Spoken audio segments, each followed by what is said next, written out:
Today is Friday, November 24th, 2023. It is me, Noah Adler, and Connor Dolan recording here on the episode number 12 of the Flaming Talk podcast. So we're here to talk about the game against the Nashville Predators and whatever the hell happened in that final 5 minutes against the Preds. And we also talk about other things like a Murderers Row filled 15-game streak and whether we think that's a good thing for the Flames or a thing where we'll see if they win. We'll just see. Let's just get right into it here on the Flaming Talk podcast.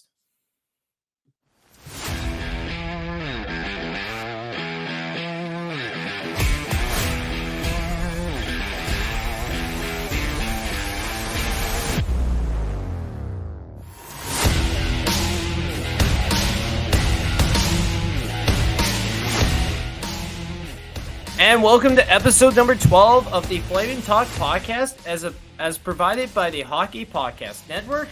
I'm your co-host, Noah Adler, and to my right, well, more to the right of my screen. Hi, I'm here again. I know. Sorry, guys. We do this for the fans, everyone. We do this for the fans. Oh, yeah. Oh, and should we mention to people, by the way, that I finally got my Flaming Talk shirt this week. Yeah, it doesn't look as good as mine. We're all matchy match. And no, it doesn't look as good as mine. Yeah. Well, it's Vlasky colors I'm wearing, bro. So. Nope, it doesn't look as good as mine. So.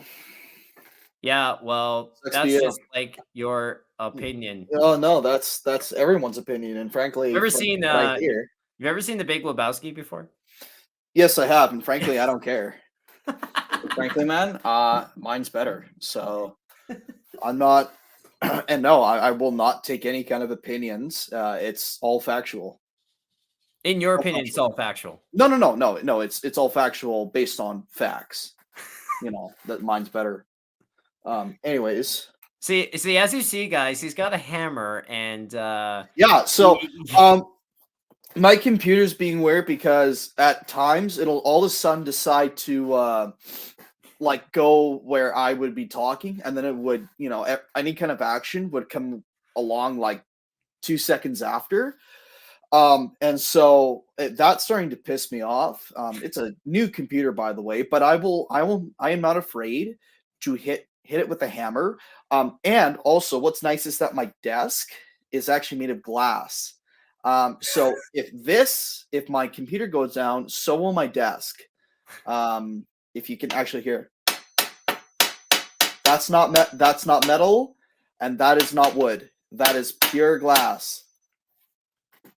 Oh, and then it's doing it again. Oh, there you go. No. Now it's doing it again. All right, hold on. Are you ready? How about this?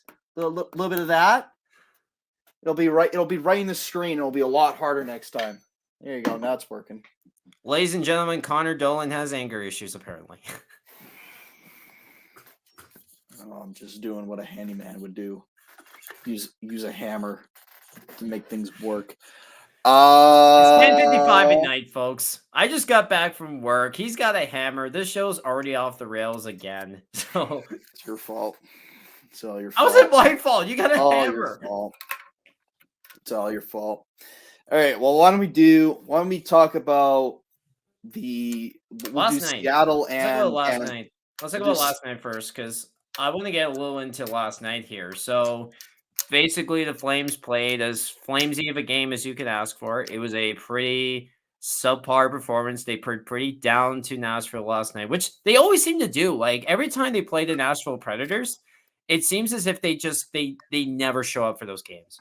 Like they look sloppy and just all over the place in those games against Nashville, right? But like the final 5 minutes was chaotic. Like it was just like, what the hell's going on here? Because it went from being okay. There was a controversial play, which we'll get to in a second. And then Uyghur like threw his stick or something like that. It was just like, what is going on here? Like, did this game just become no holds barred all of a sudden, or what the hell's going on here? Mm-hmm. But I want to know your thoughts about the game against Nashville last night. I'll be honest. It was not that well played from start to finish. No. like they just it looked like they were not really there. I don't know. I don't know what else to say. That's the only player that was there once again was Markstrom. Yeah. And the only reason why it was a 4-2 game, and actually probably should have been maybe only 3-2, was because of him making the saves that he needed to, and he made some unreal saves. Even the saves that like he gave. If you saw the play where he gave up the puck and he still somehow managed to save the puck, well, I wish he would have done that all year for all the times he fucking gave it away. Because holy shit, man, he just he played that game like his life was depending on it. And we are having, unfortunately, we are having Vezina caliber Jacob Markstrom again this year on a team that has no real defensive power or doesn't really have that great of an offensive unit either. We have maybe one line that has some consistency, and the other three can either do something great or complete dog shit. So that's just the unfortunate thing. Yeah. Well, if you want to find the silver lining for Markstrom's performance, at least his value's back up. Yes, it is. Right now I don't who I'd rather have traded between the attendees is Vladar, because at least like I know Vladar's been in for longer, but I would rather have Markstrom to stay and then if Vladar is traded, we get Wolf up and he has a good teacher, because there's going to be some point where Wolf, I know, is going to take the leader, is going to take the leading or the starting role. Mm-hmm. And if he can get as much veteran experience and can as much veteran advice from Markstrom as he can, then that's good. We've seen him. Well, hell, Wolf got was it last night? Wolf got a shutout. Yeah. So yeah, I mean, he has 2 shutouts now on his in the AHL. 2 or 3? 2? Only 2? Let's have a look here. I think only 2. Let me bring it up for a second here. He's Dustin Wolf. AHL stats on NHL. No, they'll show AHL. They'll show AHL and NHL.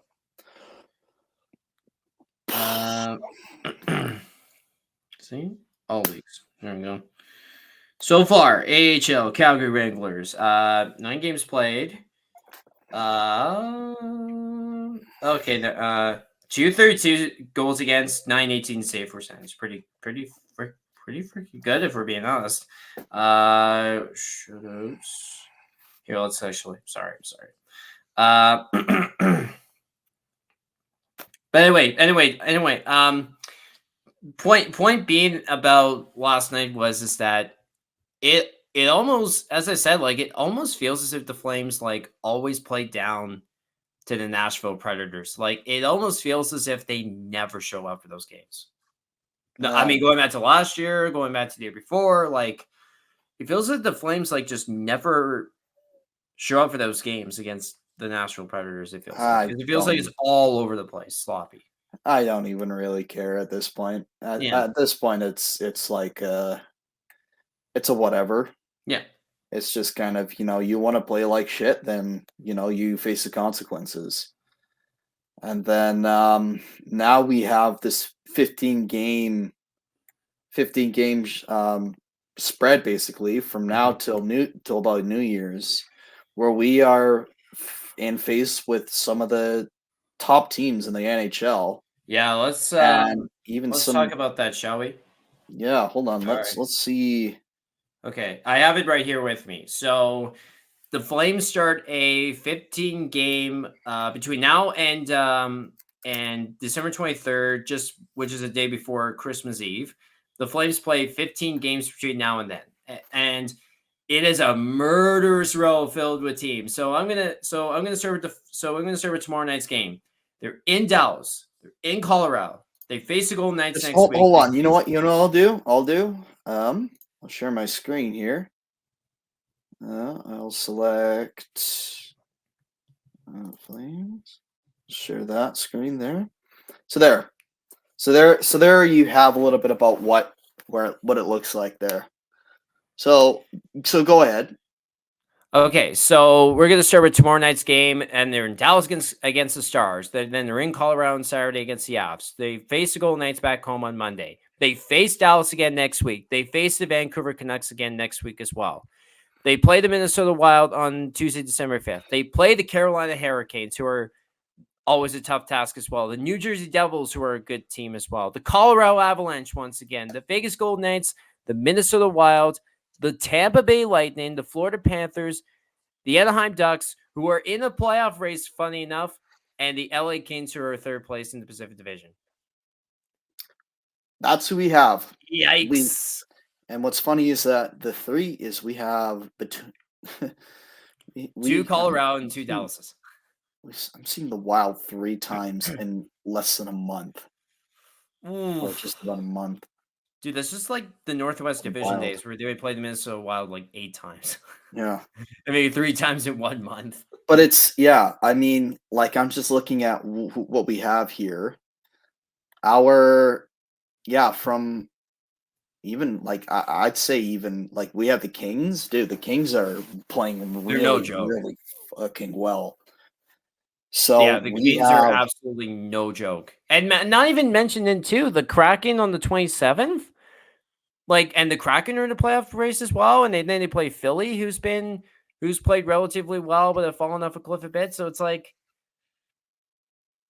I mean, on one hand, as we've always said, though, the silver lining is that, okay, this is going to push you further down the standings here with a lot of losses. What it does is it does 2 things. So as of tomorrow, this is where this 15 game kind of standing begins. Yep. What it's going to prove to us is either A, it's going to prove to us that we are frauds. We never should have been having our 5-2-2 record in the last 9 games. We should have never had that in the first place. That was just pure luck.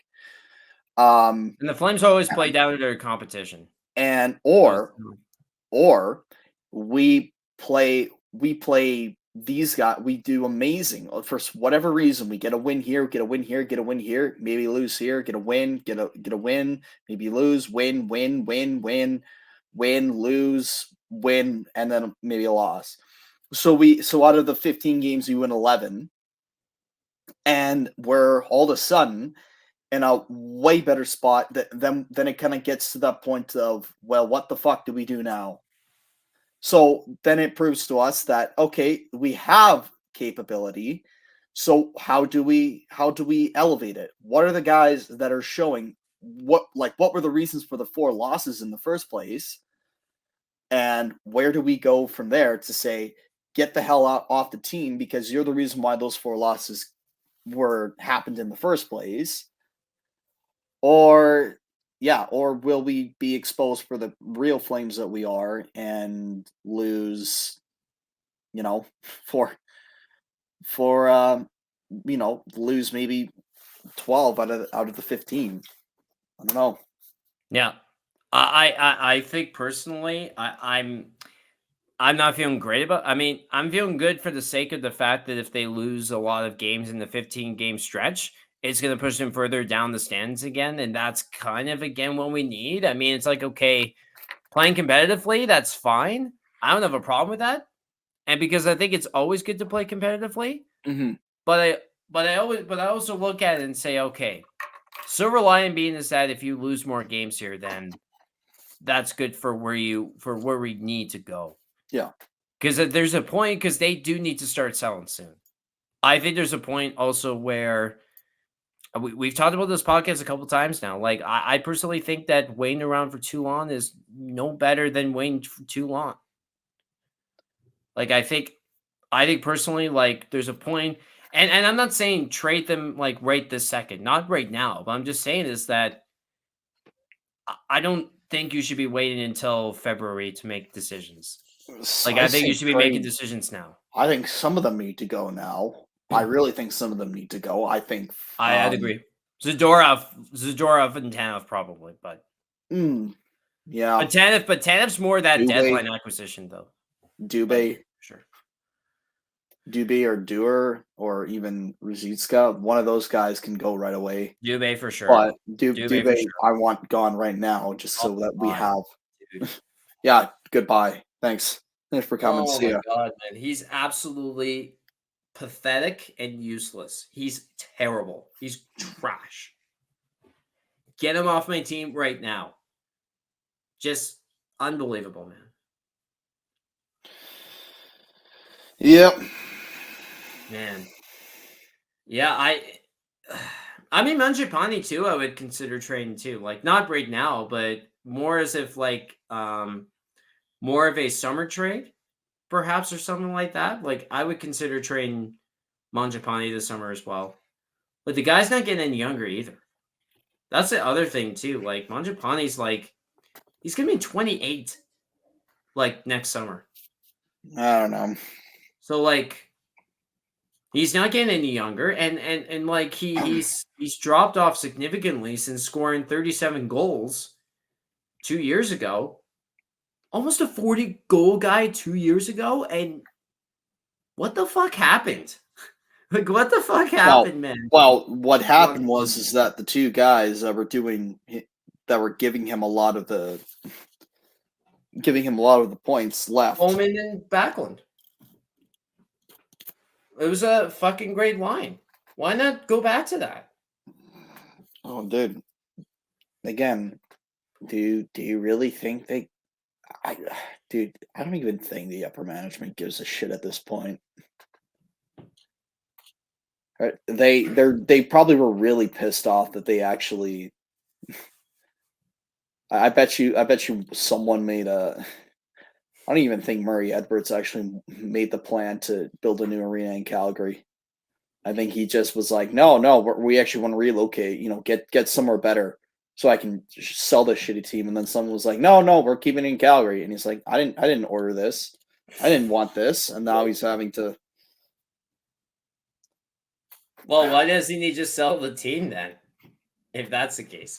Well, now see, his plan is to screw over the Flames. So he'll sell the team once they're first place, and knowing that they're never going to be a playoff team. They may be first place. He'll sell the team, and he says, hey, guess what? By the way, all those guys I know are one-hit wonders. And we were never going to have a season like that again. So goodbye. Mind you, we talk about the St. Louis Blues in 2019. They won the cup when they were the last in their league. Was it last in the league or last in their division? It was last in the league. Last in the league, and then they managed at one point. They managed to. I think it was in January. They managed to get a couple good wins, get into the wild card spot, and then all of a sudden they're Stanley Cup winners. They finished in third, funny enough, that year, and they faced off against the Jets in the playoffs. They beat them in round 1. They beat the Stars in round 2, and then they beat San Jose in round 3. But I'd say in their healthy Erik Karlsson, then San Jose probably wins that series. Yeah. I think they play Boston in the final if Erik Karlsson's fully healthy. But but that's it. But anyway, I personally, again, as I've said, like I personally would probably try and trade guys like Mangiapane, Coleman, etc. in the summer. Like I really would, because I think there's a point where it's like, okay, if you're retooling, you got to start to offload guys, even regardless.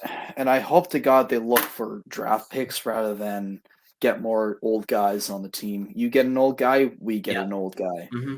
I hope to God that they're looking at draft picks because Connie is trying to do the thing where the young guys play, but you can't really do your job or go with your plan if you don't have any more young guys to play, right? This episode and every other episode of the Flaming Talk podcast is presented by DraftKings.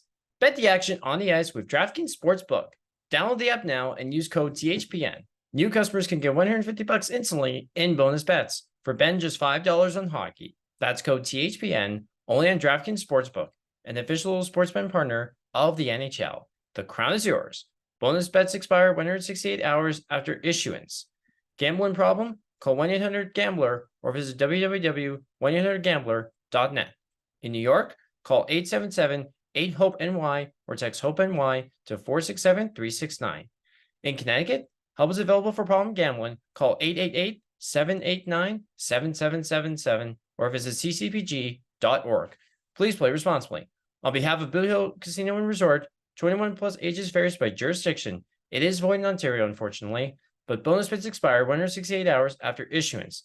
See dkng.com/hockey for eligibility and deposit restrictions, terms, and responsible gaming resources. The NHL and the NHL Shield are registered trademarks of the National Hockey League.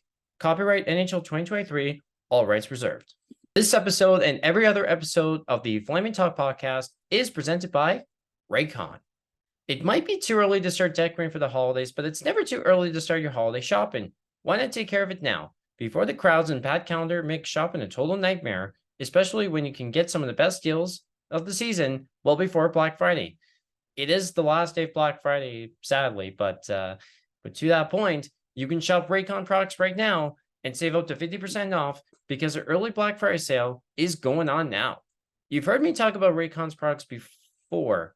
Raycon first made a name for themselves in the audio space with products like their everyday earbuds, known for delivering high quality and thoughtful features, like a 32-hour battery life and a perfect in-ear fit for all-day wear and lasting comfort.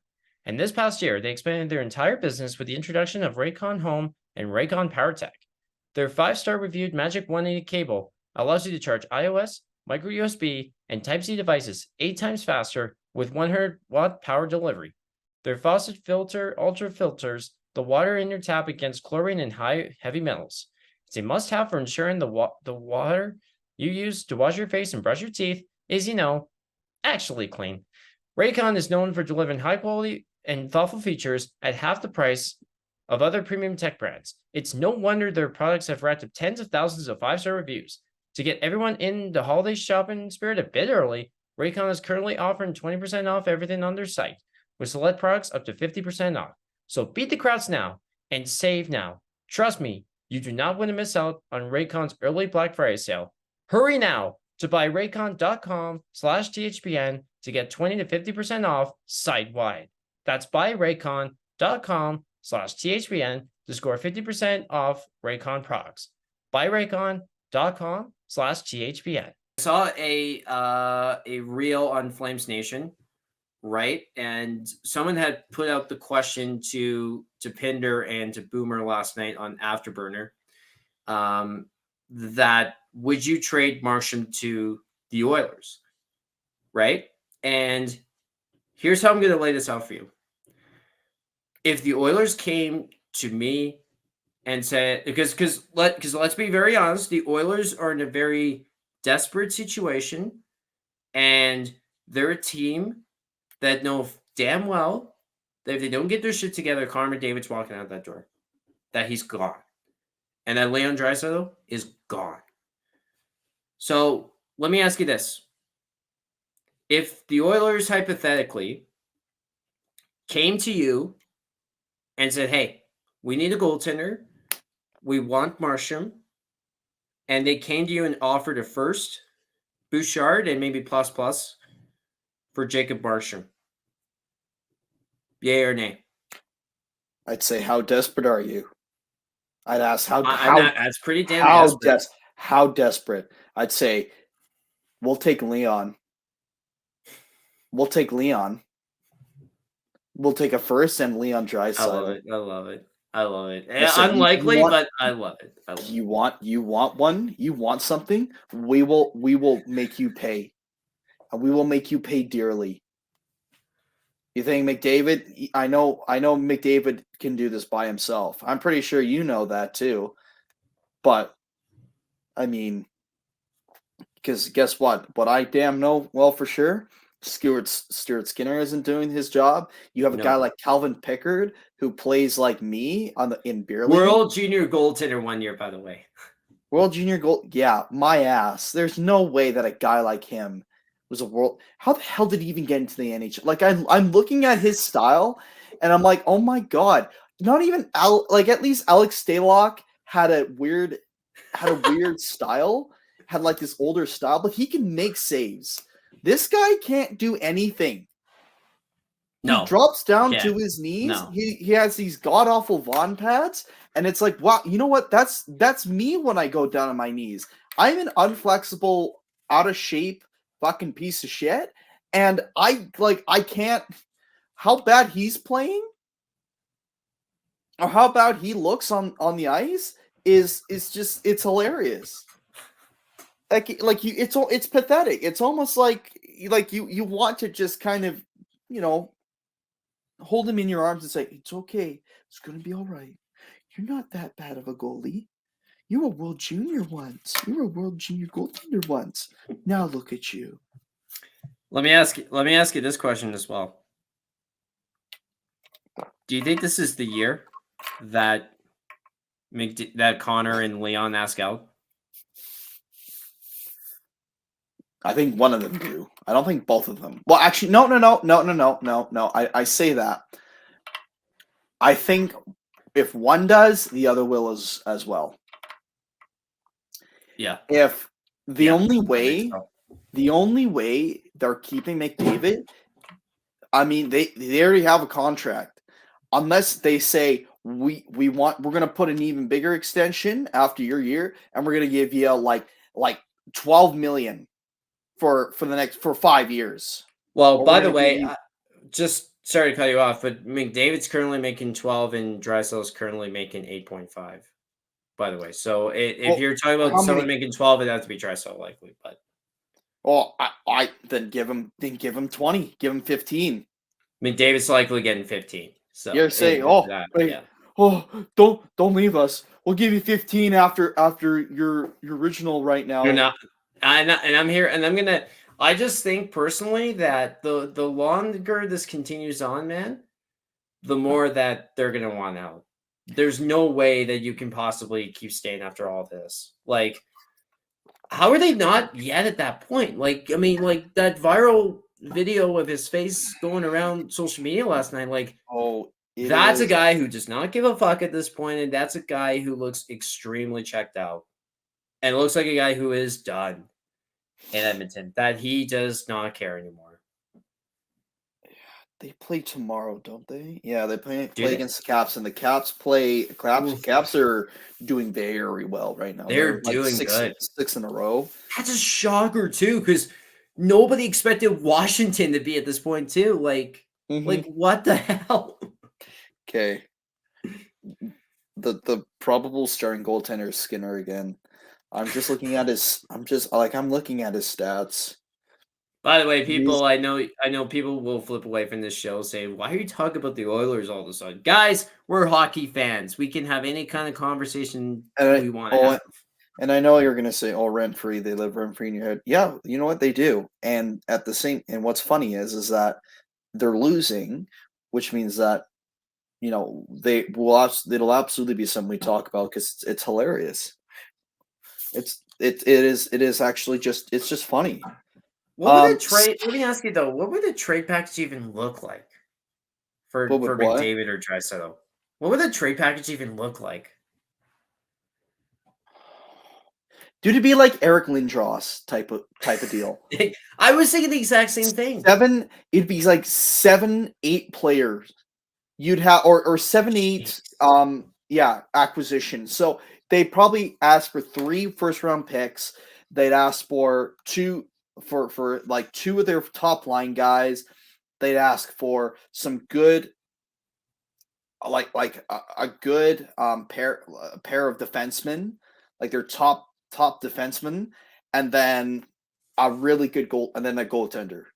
That's what they'd ask for McDavid. See the way I mean personally, the way I would look at it is I think it would be in the modern day NHL, like in today's NHL, because compared to that, That was like 11 pieces if you include Eric Lindros. Like it Mhm. was absolutely wild the Like, kind of trades you could make in the 90s, man. But if dude, you ask me, I think it's no, 5 no. first-round picks. No questions, 5 first-round picks. And I think it ends up being 2 prospects and 3 current players on the roster. It has to be that, which adds up to at least like 10 pieces that they would get back. But man, it is truly fascinating as to what is going on. What is going on? Yeah. It really is. Like, I mean, and listen, we don't feel bad for them in the slightest, but it's just like, man, Connor McDavid deserves so much better than that.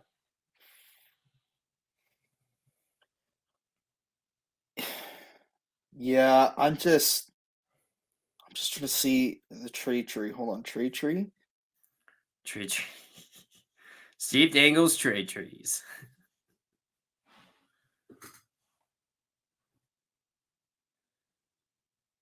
Jesus. Hold on. What is it? You're looking at the Lindros one?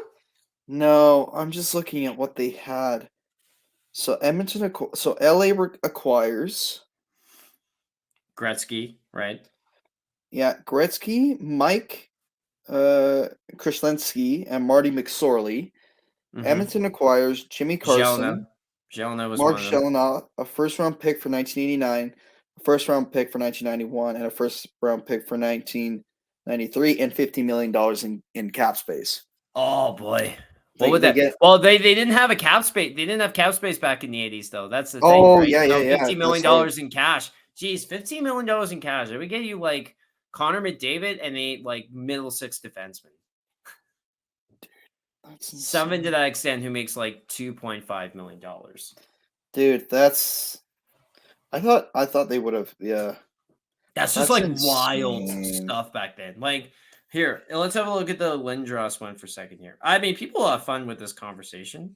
7 Sixers. Yeah, I think it was a 7. Yeah. 7 trade. Honestly, folks, we talk the same thing every podcast. Might as well have some fun with this one. Here, let's see. I love this. I love the site Trade History because they have like all the trades. Oh, here it is. So to the Philadelphia Flyers, Eric Lindros.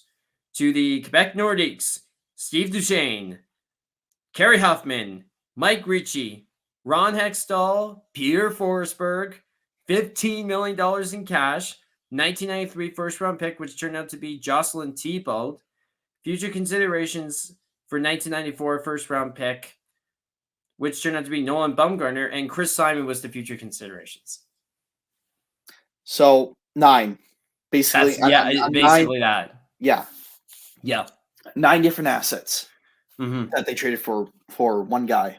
Well, and funny enough, Jocelyn Thibault would go on to be an integral part in Colorado Avalanche history. He'd end up being included in the Patrick Waugh trade. Chris Simon. Fuck. I still. Do you know one year he had 250 penalty minutes? Oh, dude! All I remember from Chris Simon is him. I remember him getting bodied on the board and then him just whacking his stick. I don't know who it was. And then I also remember him. Ryan Howick was his player, by the way. Yeah, and then what I remember is him actually stepping on the Achilles heel of Jarkko Ruutu. Yeah. Yeah, Ruutu had it coming. I'll be very honest, Ruutu had it coming. But he had a lot. Ruutu did a lot of dirty shit, man. Yeah.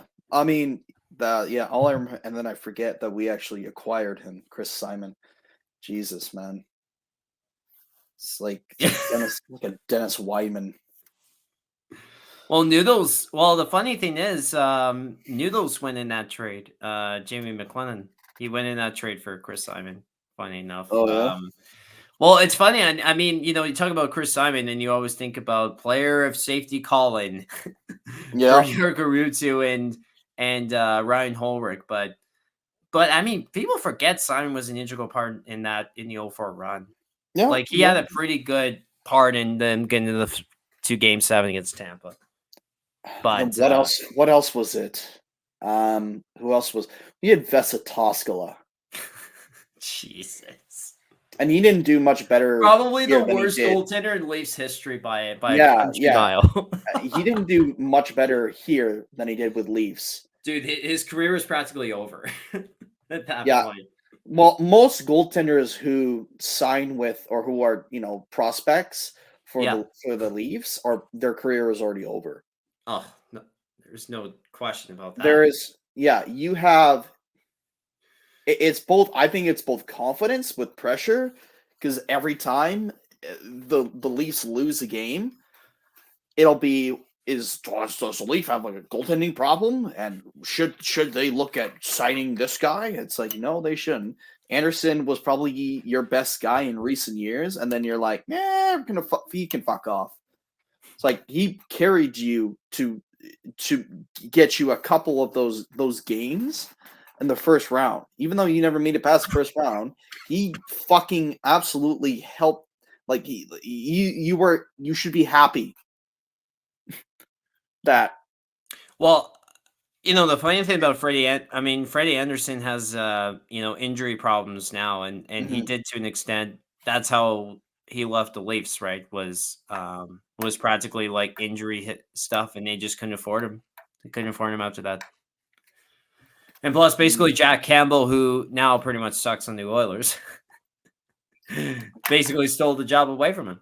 What I still can't believe was Jack Campbell was a backup for Jonathan Quick on the LA Kings. That's nuts, man. That's nuts. Not even to mention too with Jack Campbell, but he won a World Junior gold medal with the U.S. in 2010. Yep. Which is crazy to think about in hindsight. He was the starting goaltender in that gold medal final, like against Canada. Like, and what's weird is that Wolf was also a part of the. Dude, he was a backup pretty recently. I think it was 2 years ago. He was a backup for was the it U.S. that World Juniors or which World Juniors was it? I don't remember. Jeez. I'm pretty sure it was the year we lost. So he would have been 20 in 2 years ago. So it would have had to have been before. It would have had to have been 2019, 2020. Okay. Ish. Right around there it had to have been. Something like that, but jeez, man. Like yeah. Unreal. Like but yeah, I mean, just going back to the Markstrom to the Oilers thing, right? Would you say yes? Like if you were offered a lot of pieces? Dude, I would say yes in a heartbeat. You know what, dude? I actually like Markstrom. But I would say, okay, you know what? Welcome to business, man. You have done us a great service, and If we have can helped us. If we can rob the Oilers of a lot of young assets to trade them Jacob Markstrom and get rid of that $6 million contract before he's 36, that's a major win. That's a major win. Dude, can you imagine we trade him and the first dude, can you imagine if we trade him and the first thing that happens is him getting injured? he pulls his groin or his ACL. Oh my god, dude! I'm you know what? I would feel bad for Markstrom, but Oiler fans would revolt. Dude, they would be all and they think that we had something to do with this. It's like no, it would be over, man. Like it would really. That's what really would put the final nail in the coffin in the Connor McDavid era. Like it would be done at that point. But hey, even if they were to go out and acquire Jacob Markstrom, it's still not going to save them from their defensive woes. No chance. No, and that what we're going to do is that we're going to ask for their defensive prospects. Evan Bouchard. Yes, it's exactly what we're going to do. Evan Bouchard plus and a first round. Yep. When do we see Coronado back up? in your mind? I'd say a couple weeks. I would say I think so too. I think what they're doing right now is Coronado got 2 points yesterday too, so he got some nice assists. He's looked good. Yeah, he's looked great. Yeah, So I think he's ready to come back up for sure. Absolutely. So there's just needs to be. I think it's a matter of time about who should be sent down, or do they have something brewing? Perhaps with with an O line, do they have something brewing with a trade, perhaps with someone else? So are they keeping him in the minors because they're just saying hold? We have we'll get you back up when things are finalized. Wink, wink, nudge, nudge. Right? Like, hey, Toronto's looking at some new D men, but they also looking at maybe a good, well, I say good, or they're looking at a fourth line guy, and we say, hey, Dubé, bye. So then Coronado comes in and says, hey, yeah. So I don't know. Yeah, I think it'll be pretty interesting to see, where things go from here in the next couple weeks, man. Like, I mean, it's gonna be very fascinating. Like, I think the next 15 games, because I think a lot of us hope this team at least competes and shows some, really some, like, okay, they can play games and they can be in games, but as long as the result ends up being a loss where it could just, push you still a little further down the stand to the point where then it's like, okay, the players are still playing well. You're losing games, but the players are playing well to the point where the values are up. Boom. These guys get traded quicker. Yeah. It's an interesting crossroads. It really is. And like, this is it, man. Like, these next 15 games really determine everything. And I don't even think that should be the What was that again? What was that again playing? Oh, dude, I can't fucking show. Dude, Yeah, I wouldn't show it. Copyright. No, all it says is no. Never mind. Yeah, I would. Well, we don't want to get in copyright trouble anyway. But hey, I mean, you know what, man? As I've said, just before we put a bow on the show, next 15 games is gonna be fascinating, and it's really gonna absolutely determine everything. Yeah, it really will. Yeah. It really will. It really will. And I still think even if you're in the playoff race, you should sell your assets no matter what. But I think the main question is, do we trust this ownership to give the green light on that? No. And I don't. I personally don't. But what should be is that if the playoff race is happening right now, what can you do to absolutely pull it in all the way, to absolutely just actually mold it into and make sure that it's secured, right? And guys who are not consistent should be the ones to get out. We can't have the continuation of the guys who will play good one game and then the next game they're just absolutely nowhere to be seen. Ruzicka, Dubé. Well, we see Dubé because he just makes dog shit plays and everybody, but Dewar and Ruzicka, oh yeah, Walker Dewar is on this team. And I'm like, oh yeah. And then it's one of, yeah. And dude, I miss Shillington, but I know he won't come back. I know he won't. Yeah, I personally think Shillington doesn't play another game for the Calgary Flames. I don't know what it was, and I don't know what it is or what it was, but I think I'm not sure if his career is just his NHL career is done. I'm not sure. He might have some serious problems. I don't know if it's physical, mental, psychological. I don't know, but I would rather wish we had him because he such a good fucking player, man. Just one of our best defensemen. So yeah. I mean, and again, we wish Oliver Shillington all the best in whatever's going on with him. But again, as we said, the 15 game stretch will be interesting, and we'll start to put a bow on this edition of the Flaming Talk podcast. And by the way, our podcast is presented by both DraftKings and Raycon, and we are part of the Hockey Podcast Network. We'll be back with episode number 13 next week. Not sure when. Schedules will depend, obviously. But Connor, man, I'll see you on episode number 13. Sounds good. But in person, I'll see you tomorrow. But anyway, that has been episode number 12 of the Flaming Talk podcast. For Connor Dolan and myself, Noah Adler, we wish you a fantastic weekend.